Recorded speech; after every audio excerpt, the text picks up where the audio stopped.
Виктор Вячеславович, что вы можете сказать про коронавирусную инфекцию COVID-19, которая охватила практически весь мир? Это пандемия лжи или страх людей?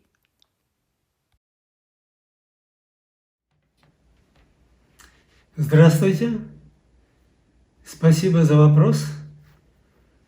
Да, сегодня всего, может быть, десяток стран в океане и маленький остров в Италии не охвачен этим ужасным вирусом под названием коронавирус, COVID-19, который внес буквально во все сферы деятельности и жизни человека на Земле и изменил вообще коммуникации всех жителей нашей планеты.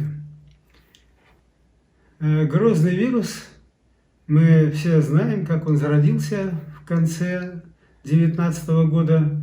Источником был город Ухань, Китайская Народная Республика.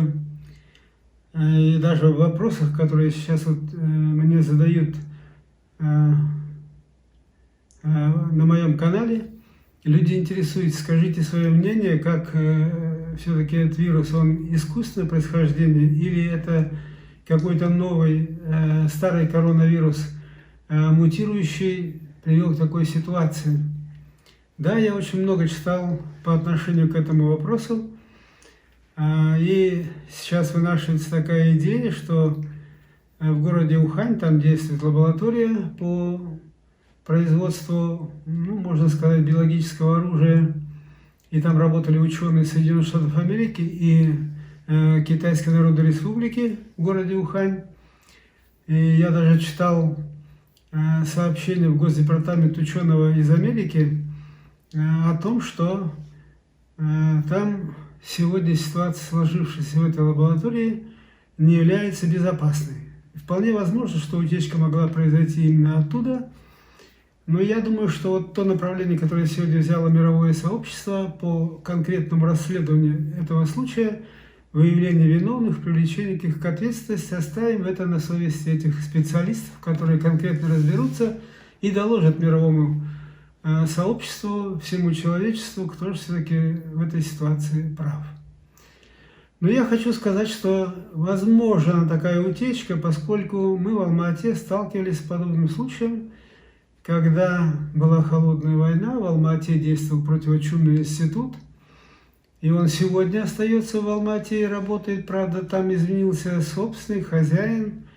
Если раньше там доминировали военные из Советского Союза, то сегодня там доминируют специалисты из Соединенных Штатов Америки, и казахстанских специалистов даже не запускают в эту лабораторию.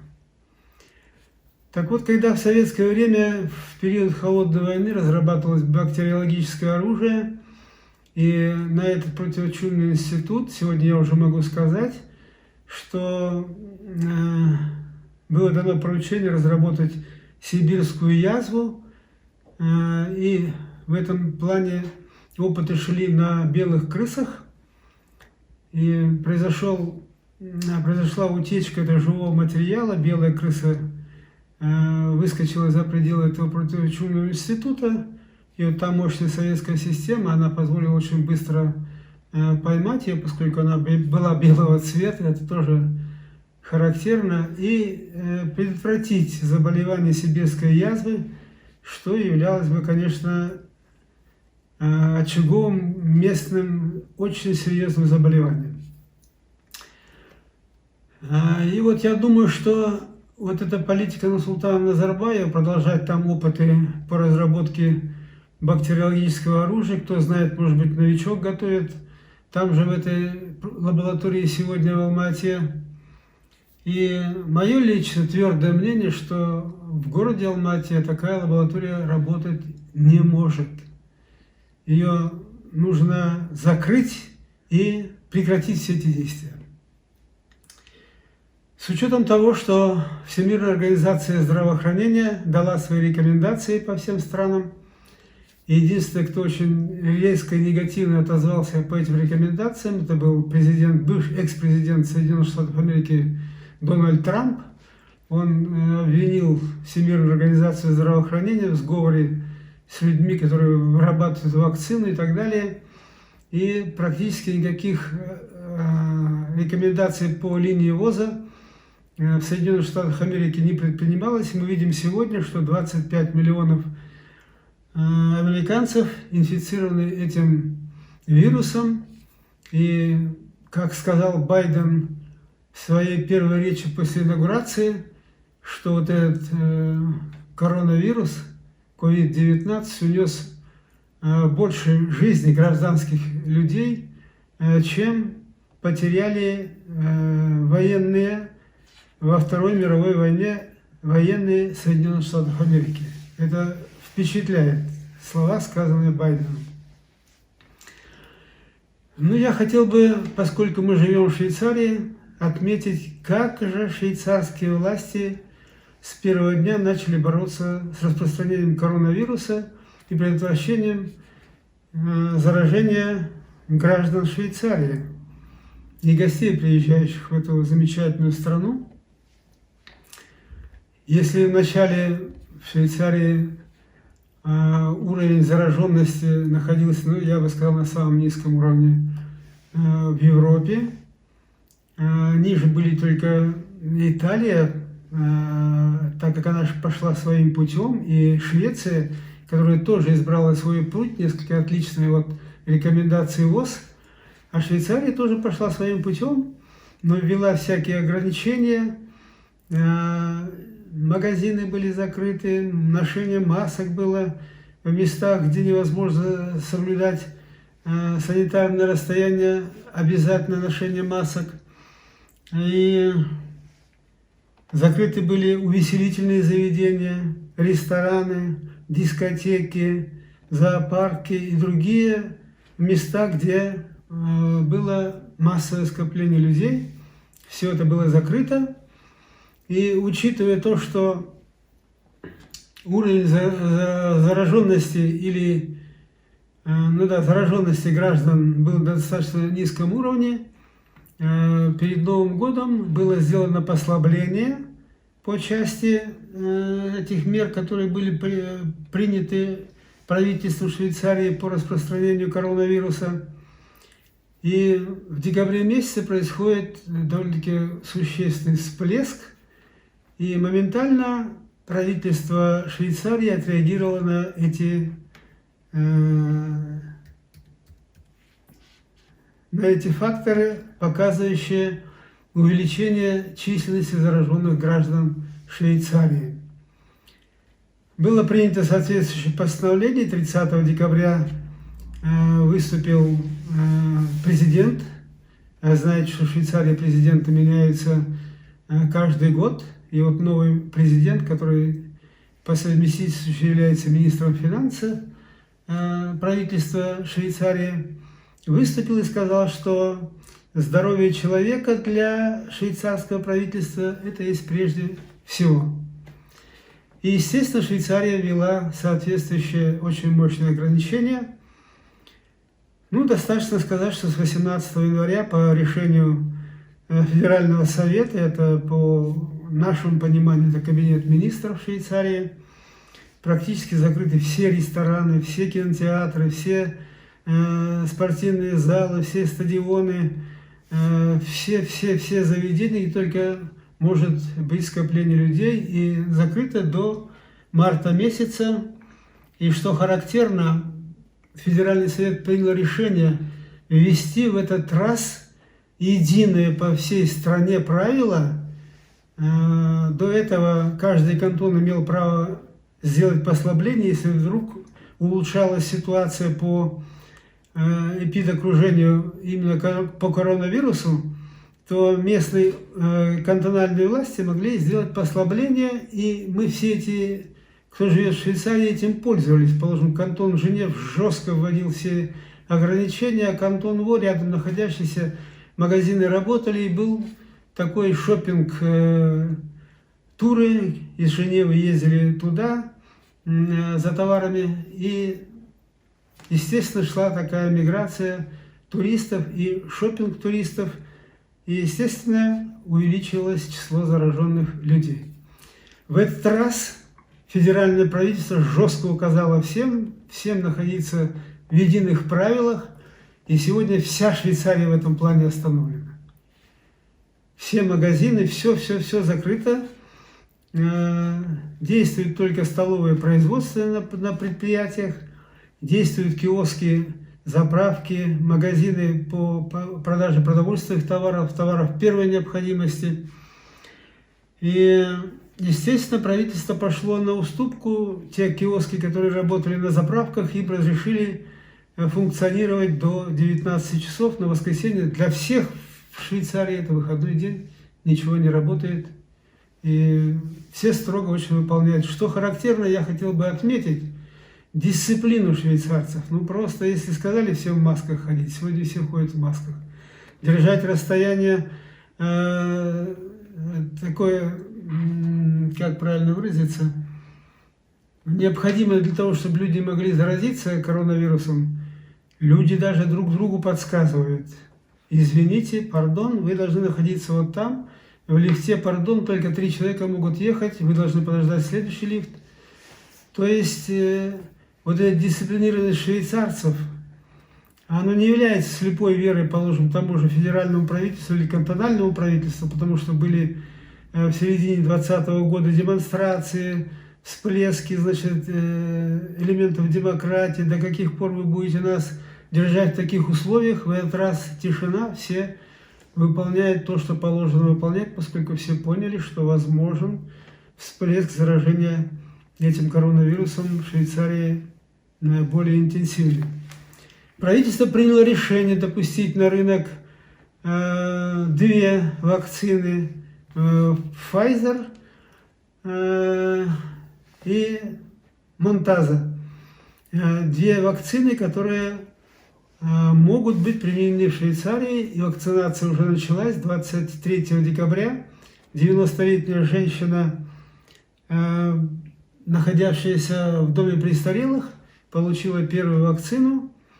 И на сегодня в Швейцарии уже есть вакцины на 100 тысяч инъекций, и в ближайшие 2-3 месяца, как сказал президент Швейцарии, количество вакцин будет доведено до 500 тысяч.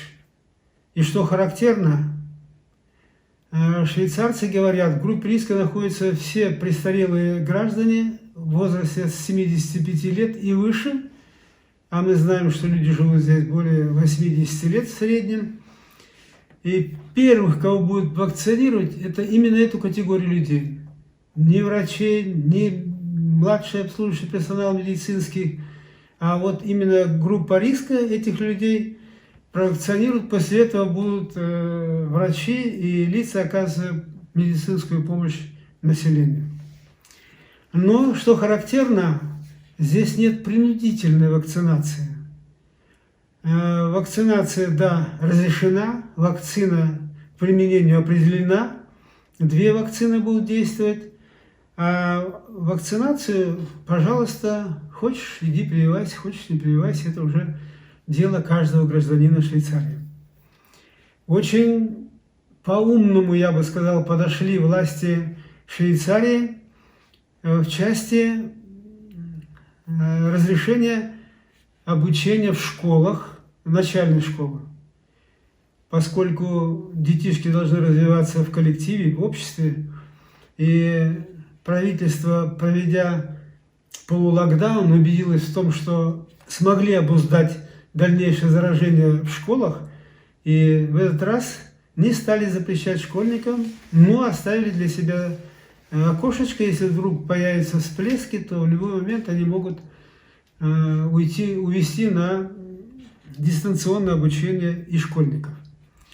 Дистанционную работу определили для всех граждан, и правительство обязало работодателей создать необходимые условия для каждого гражданина, работника этого предприятия, для того, чтобы были созданы соответствующие условия работы на удаленке.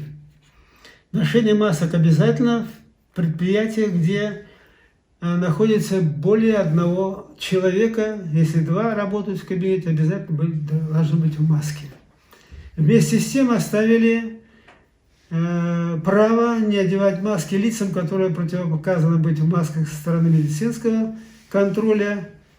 И эти люди могут не носить защитные маски.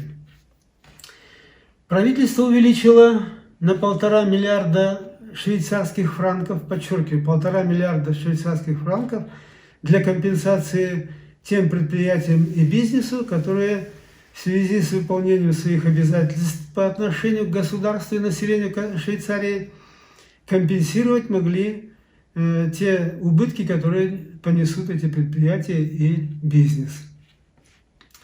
Это большое подспорье, 1,5 миллиарда франков, это чуть даже больше, чем 1,5 миллиарда долларов. И что характерно, вдумайтесь, уважаемые зрители и мои подписчики, Швейцария тратит в год 83 миллиарда швейцарских франков на здравоохранение. Это 12,4% ВВП. Для сравнения, Казахстан тратит 3,4% ВВП на здравоохранение. Небо и земля.